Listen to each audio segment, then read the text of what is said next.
I never set out to be a hero, or a giant slayer, or whatever else old George started calling me after the dust settled. All I ever wanted was to be left alone to run my carpentry business, to measure twice and cut once, and to enjoy the quiet satisfaction of a well-made joint. My life was built on simple, solid principles, the kind that hold a house together. Then I inherited a lakefront cabin I didn't even know was mine, and I learned that some structures are held together by nothing more than dry rot and the delusions of a petty tyrant. It all started with a letter, the kind you see in movies, with a fancy letterhead from a law firm I'd never heard of. It arrived on a Tuesday, tucked between a flyer for a pizza place and a bill for lumber. I almost threw it out. The letter was from a probate lawyer in a town 3 counties over. It was dense with legalese, but the gist of it was this.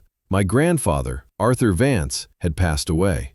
My first reaction was a dull, hollow pang of guilt. I hadn't seen Arthur in almost 15 years, not since a bitter family argument had cleaved our relationship apart. He was my mother's father, a stubborn, quiet man who smelled of sawdust and lake water. The letter went on to say that his will, written long before the family feud, named me as his sole heir. His primary asset was listed as a property, a small cabin in a community called Heron Point on the shores of Silver Lake. I remembered the cabin, vaguely. I'd spent a couple of summers there as a young boy, chasing frogs along the shoreline and learning how to bait a hook. It was a simple, rustic place, more of a shack than a house, but to a kid, it was a palace. The news of the inheritance was complicated. It was a gift from a man I had effectively abandoned, a ghost reaching out from a past I had tried to wall off. The lawyer's letter stated that Arthur had passed away over 6 years ago. The firm had only recently been assigned the dormant case and had spent months tracking me down. 6 years. A cold knot formed in my stomach. A property sitting empty for 6 years. I imagined burst pipes, a caved-in roof, raccoons raising families in the attic. I called the lawyer. He was a dry, efficient man named Mr. Sterling who confirmed the details. The property was mine, free and clear, once the final paperwork was signed. He had no information on its current condition. The estate was small, Mr. Vance, he said, his voice crackling over the phone. No liquid assets to speak of, so there were no funds allocated for upkeep. The property has been, for all legal purposes, sitting vacant. I thanked him, hung up, and stared out my workshop window. Dust motes danced in the afternoon sun. I had a business to run, projects to finish. But the image of that cabin, of my grandfather's quiet retreat, wouldn't leave my mind. I decided to drive up that weekend. Heron Point was about a 2-hour drive north, nestled in a stretch of rolling hills that flattened out as they approached the water. I hadn't been there since I was a kid, but the place felt familiar. The trees were taller, the roads a little more worn, but the scent of pine and damp earth was exactly as I remembered. The community itself was a collection of about 50 cabins and small houses clustered around a bend in the lake. It had a homeowners association, something I vaguely recalled my grandfather grumbling about even back then. He'd called them the Committee of Busybodies. As I turned onto the main community road, I noticed things were tidier than I remembered. Almost clinically so. Every lawn was cut to the exact same height. Every mailbox was a uniform forest green. A large professionally printed sign near the entrance listed a dizzying array of rules. No vehicles to be parked on grass for any reason. All trash receptacles must be stored out of sight. Holiday decorations must be approved by the Architectural Review Committee. It felt less like a rustic lake community and more like a suburban cul-de-sac that had been airlifted into the woods. I found my grandfather's lot number, 27, and pulled my truck onto the gravel driveway. Or what should have been the driveway. My tires crunched over a meticulously manicured bed of decorative river stones. The cabin was still there, a classic A-frame with a wide deck facing the lake. But it wasn't the weathered, charmingly ramshackle place I remembered. It had been painted a dull, HOA-approved beige. The wild roses my grandmother had planted were gone, replaced by sterile, perfectly spaced shrubs. The biggest shock, however, was the brand new, oversized air conditioning unit humming away on the side of the house, and the cheerful-looking family of 4 having a barbecue on the deck. I sat in my truck for a full minute, my brain refusing to process the scene. The lawyer had said the cabin was vacant. This was not vacant. A man in a bright pink polo shirt and plaid shorts looked up from the grill and gave me a friendly, questioning wave. I was on his property, or my property, or somebody's property. I got out of the truck, feeling like an intruder. "Can I help you?" the man asked, his smile unwavering. He was holding a spatula dripping with barbecue sauce. "I think so," I said, trying to sound more confident than I felt. "I'm looking for the owner of this cabin." "Ah, well, you won't find them here," he chuckled. "We just rented it for the week. Booked it through the Heron Point community website. Great deal, really. The fishing's supposed to be fantastic." He gestured toward the lake with his spatula. Rented it. The words echoed in my head. Rented. From a community website. My confusion was rapidly being replaced by a slow-burning anger. "The community website?" I repeated. "The HOA?" "That's the one," he said. "Carol handles all the bookings. Real efficient. You looking to rent it too? Might be booked up for the summer already." Before I could respond, a golf cart came zipping down the road and screeched to a halt behind my truck. A woman with a severe blonde bob and a face that looked like it had been perpetually sucking on a lemon climbed out. She wore a navy blue blazer with a gold HPCA President name tag pinned to the lapel. This, I presumed, was Carol. "Is there a problem here?" she asked, her voice sharp and accusatory. Her eyes flicked from me to my truck, which was clearly a violation of some invisible rule, then back to me. She ignored the family on the deck completely. "I was just asking about the cabin," I said, keeping my voice level. "My name is Mark Vance. This was my grandfather's property." Carol's expression tightened. It was a subtle shift, but her eyes, which were already narrow, seemed to shrink into tiny, hostile slits. "I'm not sure what business that is of yours," she said coolly. "This is a community-managed property." "It's my business because I inherited it," I stated plainly. "My grandfather was Arthur Vance. He passed away, and the cabin is legally mine." A strange, almost triumphant smirk played on her lips. "Mr. Vance, is it?" According to our records, this property was abandoned.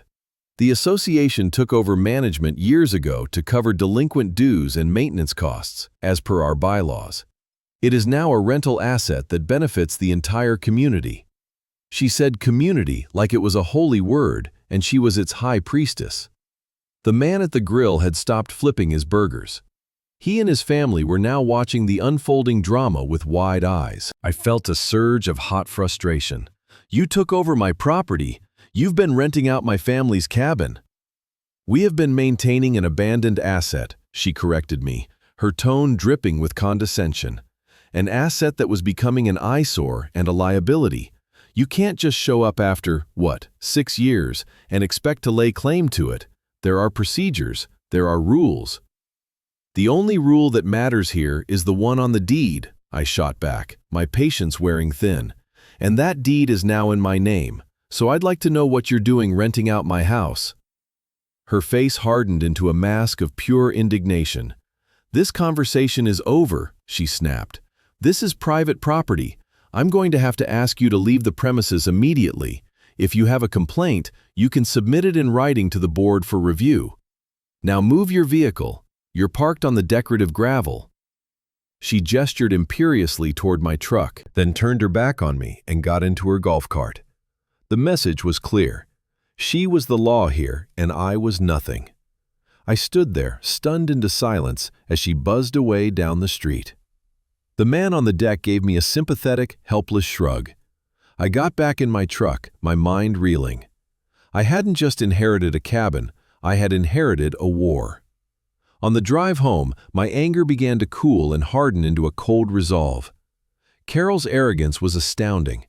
She hadn't been apologetic or even defensive. She had been aggressive, entitled. She acted as if I were the one in the wrong.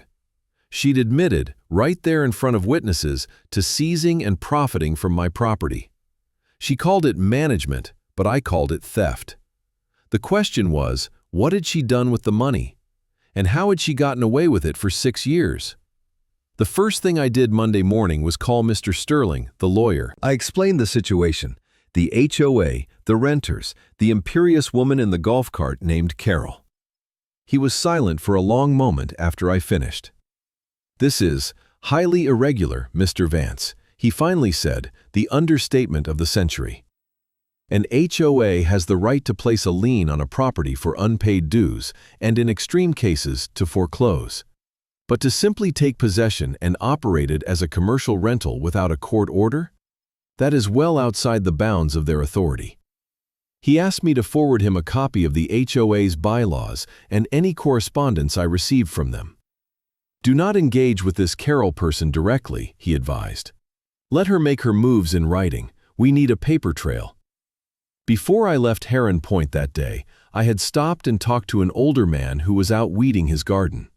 He introduced himself as George, and his face lit up when I mentioned I was Arthur's grandson. He was the wise elder archetype from the stories, a longtime resident who knew where all the bodies were buried, metaphorically speaking. "Arthur was a good man," George said, leaning on his rake. "Kept to himself, hated the board. We all did, once Carol took over." He told me Carol Peterson had moved in about 8 years ago. A retired project manager from the city, she saw the sleepy, disorganized HOA as her personal fixer-upper project. Within a year, she had gotten herself elected president. She came in with a clipboard and a 5-year plan, George sighed. Started with the mailboxes. Then it was paint colors. Then it was fines for leaving your garden hose out. Drove a lot of the old-timers away. When I asked him about my grandfather's cabin, his eyes clouded over. After Arthur passed, nobody came around. We all figured he didn't have any family nearby. About a year later, Carol announced at a meeting that the board was taking over the abandoned Vance property to recoup back dues. Said it was for the good of the community. Started renting it out the next summer. He shook his head. Some of us thought it was fishy, but who was going to argue? She's got 2 cronies on the board who vote for whatever she wants. She's got rules for everything. You cross her, and she'll fine you into the ground. The promised letter from Carol arrived a few days later. It was printed on the same official HPCA letterhead and written in the most aggressive legalese a non-lawyer could muster. It referred to my unauthorized presence on HOA asset number 27 and formally demanded that I cease and desist all attempts to contact tenants or access the property. It went on to state that the association had placed a lien on the cabin for 6 years of unpaid dues, plus management fees, maintenance costs, landscaping services, and capital improvement assessments. The grand total they claimed I owed was a staggering $74,000. My blood ran cold. $74,000. It was an absurd, impossible number. The cabin was probably worth $150,000 tops. She wasn't just trying to scare me off, she was trying to steal my property outright by burying me under a mountain of manufactured debt. The letter concluded with a threat. If I did not formally relinquish my spurious claim to the property, the board would have no choice but to initiate foreclosure proceedings to satisfy the lien. I immediately scanned the letter and emailed it to my lawyer. David Chen, a partner at Mr. Sterling's firm, took over my case. He was younger than Sterling, sharp and aggressive. When he called me, there was a palpable sense of excitement in his voice, the kind a predator gets when it smells blood in the water. "This is fantastic, Mark," he said. "This letter is a gift. It's a confession wrapped in a threat." He explained that while the HOA could levy dues, the fees had to be reasonable and documented. The management fees for a property they didn't own were fraudulent on their face. "She's overplayed her hand so badly it's almost beautiful," David said. "Our first step is to send them a formal response, demanding a full accounting of this supposed $74,000 debt. Every invoice, every receipt. We also formally put them on notice that their occupation of your property is illegal, and that you will be seeking damages for 6 years of lost rental income." He drafted a letter that was a masterpiece of controlled legal aggression. It was polite, professional, and utterly uncompromising. It cited state property laws and the HOA's own bylaws back at them, pointing out the sections they had violated. It was like watching a master chess player make a move that you know will decide the game 10 steps down the line. We sent it via certified mail. While we waited for their response, David had me start digging. He wanted to build a fortress of evidence around our position. My first task was simple: get the deed officially transferred and recorded with the county. That was the bedrock of our claim. While the probate paperwork was being finalized, I started the less formal part of the investigation. I wanted to know who Carol Peterson really was. Heron Point was a small community, but the internet is a great equalizer. I found her digital footprint easily enough. She had a meticulously curated social media profile where she posted endlessly about her community leadership. There were pictures of her cutting ribbons for new park benches, photos of her pointing sternly at a patch of unmowed grass, and glowing testimonials from her two board allies, a mousy-looking man named Frank and a severe-looking woman named Doris. It was a monument to self-aggrandizement. The most interesting thing I found was on the Heron Point community website itself, the one the renter had mentioned. Buried under a tab labeled Community Assets was the rental page for the Heron's Nest, a charmingly renamed version of my grandfather's cabin. It had a calendar, rates, and a gallery of photos. The calendar was almost completely booked for the next 3 months. Doing some quick math, I estimated the cabin was generating at least $20,000 a year in rental income. Over 6 years, that was $120,000. A far cry from the $74,000 she claimed I owed her. So where was that money going? The website stated that proceeds went to the Community Enhancement Fund. I mentioned this to George on my next call with him. He scoffed. Community Enhancement Fund? That's what she calls her slush fund, he said. Every time one of us asks to see a budget, she claims the records are proprietary or under review. All we see are new flower beds around the sign at the entrance and a fresh coat of paint on the community dock every spring. That doesn't cost 20 grand a year. The conflict was also starting to affect others more directly. George told me about his neighbor, an elderly widow named Mrs. Gable. Carol had fined her $500 because her bird feeder was supposedly attracting squirrels, which Carol had unilaterally declared a nuisance species. Mrs. Gable was on a fixed income, and the fine was a genuine hardship. She was terrified of the HOA. This wasn't just about my cabin anymore. It was about a community being held hostage. Carol's response to our lawyer's letter arrived 2 weeks later. It was dismissive and arrogant. It contained no invoices or receipts. Instead, it included a single-page itemized bill that looked like it had been typed up in 5 minutes. Landscaping, $12,000. Management services, $36,000. Capital improvements, HVAC, paint, deck repair, $26,000. There was no proof, no documentation. It was a work of pure fiction. The letter ended with a final warning that foreclosure proceedings would begin in 30 days. "She's calling our bluff," David said when I read it to him. "She thinks you're just some guy who will get scared and walk away from the legal fees. She has no idea what's about to hit her." David explained our next move. We were going to sue, not just to get my property back, but to hold Carol and the board personally accountable. The lawsuit would demand a full forensic audit of the HOA's finances, the immediate return of my property, and punitive damages for fraud and illegal conversion of assets. But before we filed, David wanted one more piece of ammunition. He called it the silver bullet.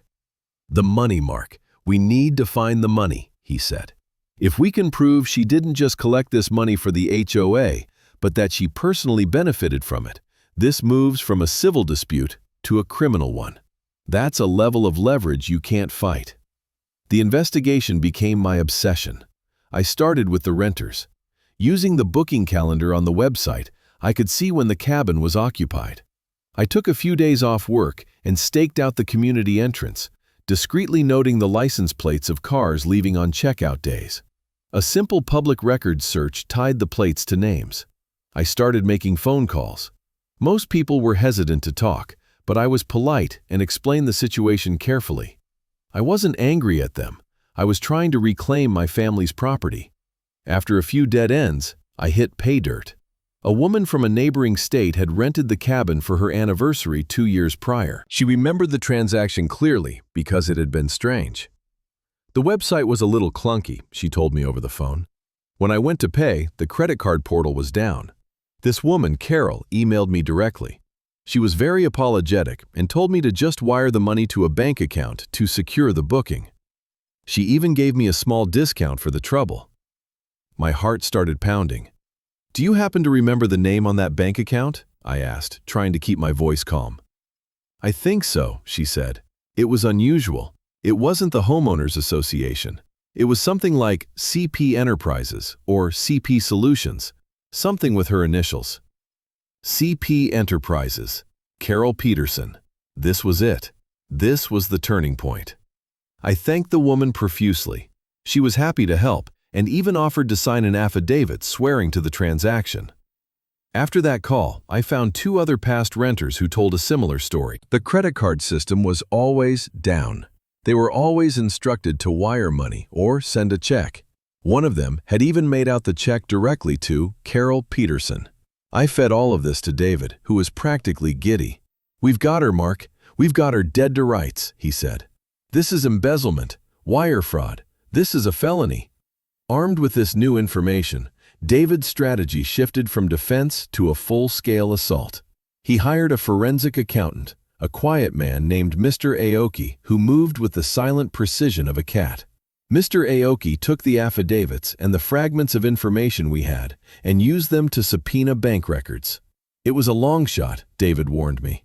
We needed a judge to agree, but the affidavits were compelling. While we waited for the legal gears to turn, David had me prepare for the final confrontation. The HOA's annual meeting was in a month. It was the one time all year that the board had to face the homeowners directly. "She'll control the agenda," David warned. "She'll try to shut you down. We can't let her. We're going to use the public forum to expose her in front of the entire community she claims to serve." My role was to rally the troops. I spent my evenings on the phone with George, getting the names of other disgruntled residents. I spoke to Mrs. Gable, the widow who had been fined for her bird feeder. I assured her that she wouldn't be alone and that things were about to change. I spoke to a young couple who had been denied permission to build a small fence for their dog. The stories were all the same. Carol ruling by fiat, her decisions arbitrary and vindictive. A current of rebellion was simmering just beneath the surface of Heron Point's placid exterior. All it needed was a spark. A week before the annual meeting, David called me with the news. A judge had granted our subpoena. The bank had been forced to turn over the records for CP Enterprises. The account was registered solely to Carol Peterson. Over the past 6 years, more than $130,000 had flowed into it from rentals of my cabin. The outflows were even more damning. There were no payments to contractors for community projects. Instead, there were withdrawals from ATMs near luxury shopping malls, payments to high-end cruise lines, and transfers to a personal investment account.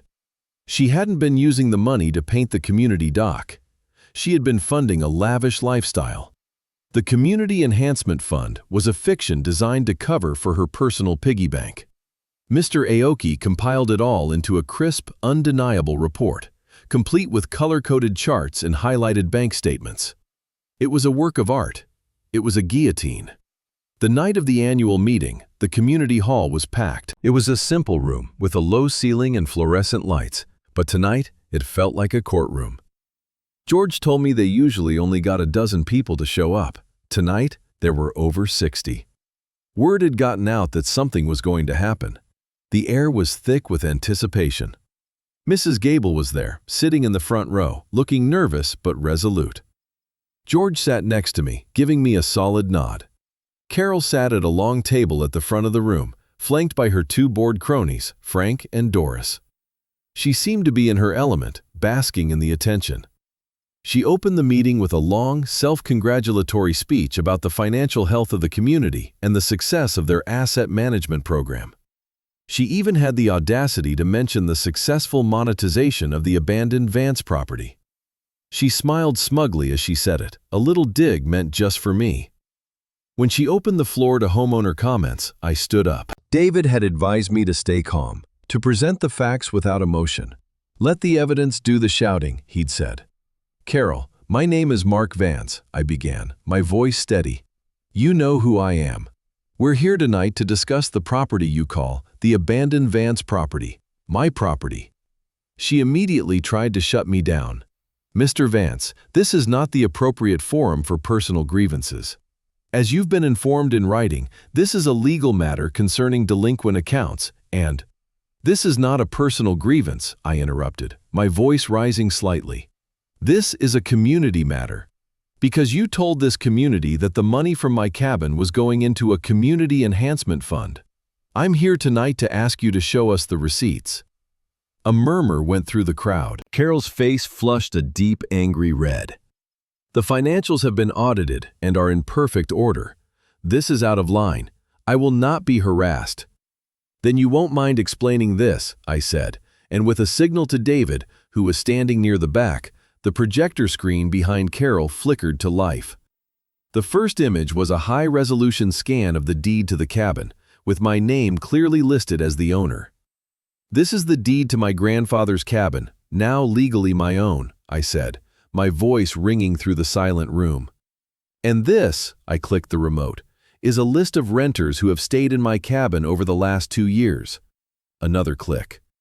And these are signed affidavits from 3 of those renters, stating that you, Carol, instructed them to wire money directly to a private bank account under the name CP Enterprises. The room was utterly silent now. Carol was staring at the screen, her mouth slightly agape. Her cronies, Frank and Doris, were starting to look pale. And finally, I said, my voice dropping for dramatic effect, this is the bank statement for CP Enterprises. The screen filled with the damning report from Mr. Aoki, the deposits from renters, the withdrawals, the cruise line payments, the ATM withdrawals from a casino 2 states away. It was all there, in black and white and highlighted yellow. Over $130,000, your personal slush fund, stolen from my family and laundered under the guise of community service. Carol shot to her feet, her face a mask of pure fury. This is slander. These are fabricated documents. This is an illegal invasion of my privacy, she shrieked, pointing a trembling finger at me. But her authority had vanished. The spell was broken. People in the crowd were standing up, shouting questions. Where's the money, Carol? You've been robbing us all. What about the fines? Frank and Doris were shrinking in their seats, trying to become invisible. David stepped forward. Carol Peterson, he said, his voice cutting through the noise like a razor. These documents are not fabricated. They were obtained via a court-ordered subpoena, and the district attorney's office found them very, very interesting. He held up his phone. In fact, there are 2 detectives waiting outside who would like to have a word with you about wire fraud and embezzlement. The collapse was total and immediate. Carol's face went from red to a pasty, sickly white. The fight drained out of her, replaced by sheer animal panic. She looked wildly around the room, at the faces of the neighbors she had bullied and extorted for years, and saw no allies. She saw only a jury of her victims. She made a choked, sputtering sound, then turned and practically fled from the table, pushing her way through the shocked crowd and out the back door of the hall, right into the waiting arms of the law. The aftermath was swift. Carol was arrested that night. The story was all over the local news. The state launched an investigation into the HOA's finances, which were, as George had suspected, a complete mess. Frank and Doris, facing their own legal jeopardy for gross negligence, resigned from the board immediately. The HOA was effectively dissolved, its authority suspended pending the outcome of the criminal case. For me, the vindication was absolute. The fraudulent $74,000 lien was expunged. The court placed the cabin firmly and finally back in my possession. David filed a civil suit against Carol's assets to recover the stolen rental income, a suit she was in no position to fight. The day I finally got the keys was overcast and gray, but it felt like the sunniest day of my life. I walked through the cabin for the first time as its rightful owner. It was clean, thanks to the rental service, but it felt sterile and impersonal. The beige walls, the generic furniture, the soulless decorative shrubs outside. It was all Carol's touch. None of my grandfather's spirit remained. But as I stood on the deck, looking out at the calm gray water of the lake, I didn't feel sadness. I felt a sense of purpose. I'm a carpenter. I don't just build things, I fix them. And this cabin, this small piece of my family's history, needed fixing. It needed to have its soul restored. The legal proceedings against Carol dragged on for months, but the outcome was never in doubt. The evidence was overwhelming. She was convicted on multiple counts of fraud and embezzlement. Her defense, that she was simply a concerned citizen protecting an abandoned property, was laughed out of court. The judge was particularly incensed by her exploitation of the community's trust. She was sentenced to 3 years in state prison and ordered to pay full restitution to me, as well as a hefty fine to the state. The court seized her house in Heron Point and her investment accounts to satisfy the judgments. Her reign was over. With Carol gone, a sense of liberation swept through Heron Point. It was like a long gray winter had finally given way to spring. An interim board was formed, led by none other than George, who accepted the role with a reluctant sigh but a determined glint in his eye. Their first official act was to call a community-wide meeting, not to issue decrees, but to ask a simple question: what kind of community do we want to be? They went through Carol's book of ridiculous rules and, with a great sense of communal catharsis, threw most of them out. The mailbox rule, the paint color rule, the war on squirrels, all gone. They established new bylaws focused on transparency and basic neighborly respect, not punitive control. Mrs. Gable got a formal apology and a check refunding her absurd fine. The Community Enhancement Fund was replaced with a simple, transparent budget that every homeowner could inspect at any time. The neighborhood started to breathe again. I spent the next year working on the cabin on weekends. I tore out the sterile shrubs and found the gnarled, stubborn roots of my grandmother's rose bushes still there, dormant but alive. I carefully tended to them, and by the next summer, they were blooming again. I stripped the dull beige paint from the exterior, power washed the cedar siding underneath, and stained it a warm, natural color that blended with the woods. Inside, I ripped out the cheap rental furniture and started building new pieces in my workshop. A sturdy oak table, a bookshelf for the corner, a pair of comfortable armchairs. Each piece was a prayer, a way of putting my own hands and my grandfather's legacy back into the bones of the house.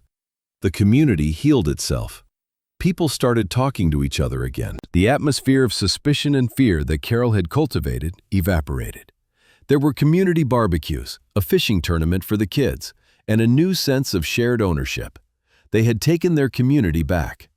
My fight, it turned out, had been their fight too. I was no longer just Arthur's grandson. I was Mark, the guy who had helped them get rid of Carol. They treated me with a quiet respect that was far more valuable than any hero worship. About 2 years after Carol's conviction, I was loading up some lumber at the hardware store in the town nearest the lake. As I was tying down the load, I saw her. She was getting out of a beat-up old sedan, the kind of car you buy for cash when your credit is shot. She had been released from prison early for good behavior. She looked smaller, diminished. Her hair was no longer a severe blonde helmet, but a mousy gray. The sharp, imperious lines of her face had softened into a geography of defeat. Our eyes met for a brief second across the parking lot. I saw a flicker of recognition, then a wave of shame. She quickly looked down at the pavement and scurried into the store, a ghost of her former self. I didn't feel anger. I didn't even feel satisfaction. I just felt a quiet, detached pity. She had built her kingdom on a foundation of lies and arrogance, and when it crumbled, it had buried her completely. She was just a sad old woman buying a bag of nails. As I drove back to the cabin, the sun was setting over the lake, painting the water in shades of orange and purple. The air coming through the open windows of my truck smelled of pine and sawdust and the promise of a quiet evening. I had learned that sometimes the most peaceful life is the one you have to fight for. The principles I lived by, fairness, reason, solid construction, weren't just for building houses. They were for building communities too. My grandfather had left me more than just a piece of property. He had left me a problem to solve, a wrong to right. In fixing the cabin, in helping to heal Heron Point, I had reconnected with a part of my past and built a future I hadn't expected. I pulled into my driveway, a proper gravel driveway now, and looked at the cabin. The lights were on, the roses were in bloom.